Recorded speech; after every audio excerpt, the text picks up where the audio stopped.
Hello beautiful people, I hope you're good today. In today's recipe, we'll be making homemade fluffy bread. This bread is so soft and it's so nice. Everyone will be asking for more. So let's go ahead. First, in my bowl, I'll add the milk. All the ingredients I'm using are all at room temperature. Then I'll add in the yeast. I'll stir it to mix for the yeast to dissolve. I used instant yeast for this recipe.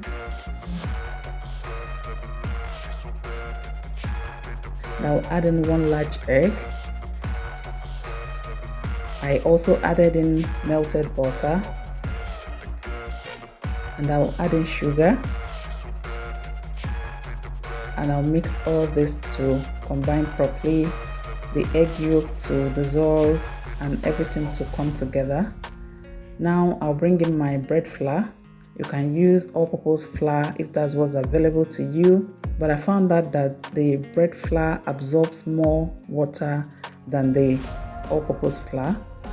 Now I'll add in the salt and I'll mix all to combine. Now I'll be mixing this with my spatula till all the dry flour is well absorbed into the wet ingredients. Now that we've gotten to this point, it's hard to continue mixing with the spatula. I'll have to use my washed hands. So I'll scrape off the flour from the spatula because it's part of our bread. I'll start mixing with my hand, bringing it together to form a shaggy dough. And I'll transfer this to my work surface for easier kneading. Now we'll start kneading this. Observe the techniques of my kneading. I'll knead with one hand and with the other hand I'll turn it to the other side. We'll keep kneading this for 5 to 10 minutes. By that time the dough would have developed some gluten, which will help our bread to rise in the oven. Here it is. When you poke a finger to it at this point, it should bounce back without leaving a dent. I bring in back my bowl. You can wash yours, but it's the same recipe, so I didn't see a need for that. And with my oil spray bottle, I will apply oil all over the bowl. I'll place in the dough and I'll also spray some oil on the dough. I'll bring it together. The oil will help the dough not to stick to the bowl.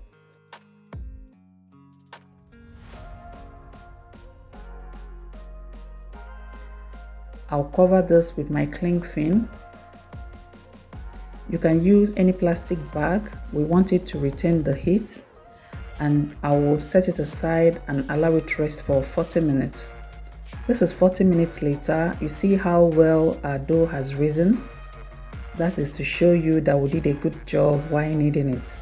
I will now remove the cling film and I'll deflate the bubbles in the dough.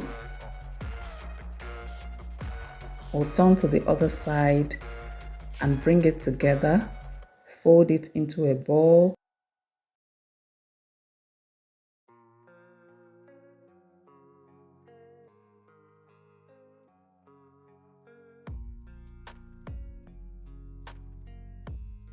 And I'll transfer it to my work surface. Here I'll cut this into 4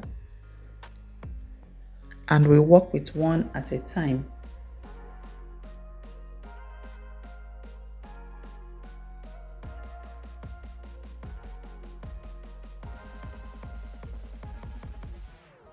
I dusted my work surface with some flour and I brought in one dough. I'll spread it out with my fingers. You can actually do this. It's not as difficult as you may think. Now is the time for the folding. We are going to fold it to the shape of the bread we want to make. We'll fold it in, tuck it in properly so that it wouldn't burst from there. We'll pinch this underneath. Turn it to the other side and just roll it to make it firm.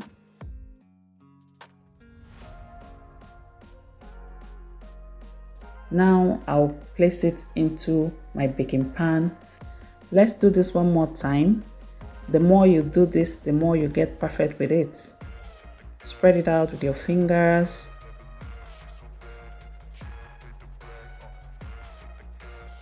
And we'll fold it at this time.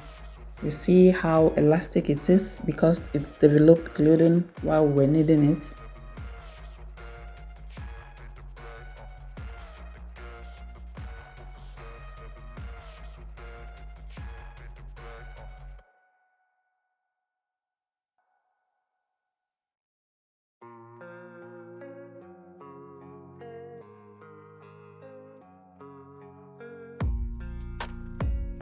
This my bread pan is a non-stick pan.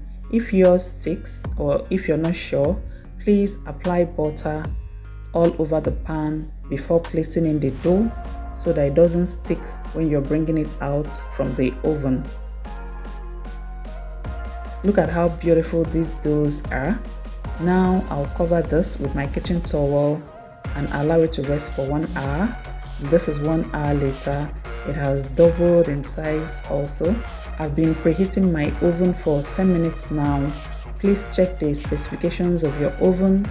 Now bring it into the oven. Be careful at this point because it's well heated, and I'll apply water with my spray bottle. This will help it to rise well in the oven. And I'll be baking this at 160 for 35 minutes.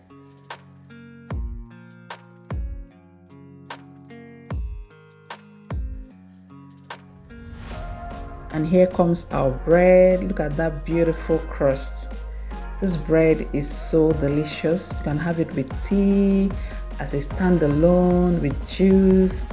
Everyone kept asking for more. My children couldn't have enough of it. And now it's still hot. I'll apply it with butter. This is optional. Apply it with butter, and look at how the butter is melting into the bread. I'll flip it over.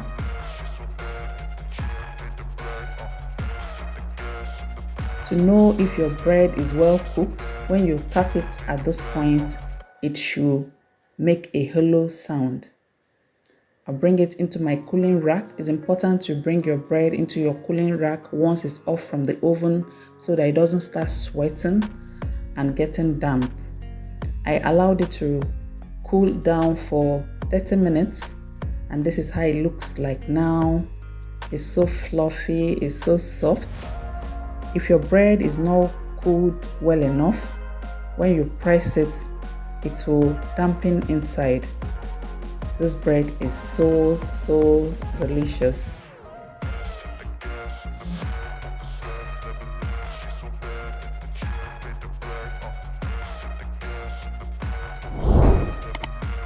Please subscribe to my channel. Don't forget to give me a thumbs up. Look at how this bread bounces back when we press it down. Thank you for watching, and see you in my next video.